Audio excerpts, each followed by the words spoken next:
Et puis en marge de ce premier tour, certains mènent leur propre programme.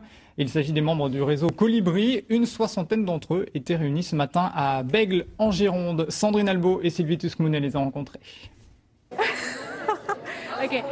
Coopérer pour évoluer dès maintenant. Pour une croissance du meilleur et une décroissance du pire. Agissons pour une société heureuse et respectueuse de la nature et de l'humain. Ils sont tous candidats, anonymes, citoyens, candidats au changement. Ils sont plusieurs milliers à s'être fait ainsi tirer le portrait.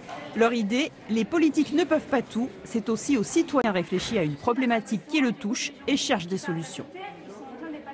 Comment donc promouvoir marche à pied, vélo, covoiturage, autopartage, train, bus, parce qu'il y a beaucoup de solutions qui existent et aujourd'hui le problème c'est que les gens ne les connaissent pas.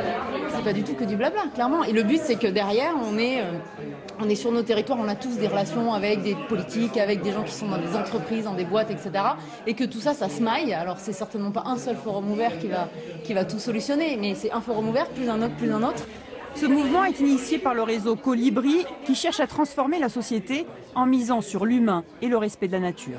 La transition et la transformation de nos territoires commencent par nos habitudes à nous et puis en cercle concentrique, nos habitudes à nos enfants, à nos familles, à nos voisins, à nos quartiers. Et localement, ces changements dans nos attitudes et nos habitudes qui vont entraîner une transformation du territoire beaucoup plus en profondeur.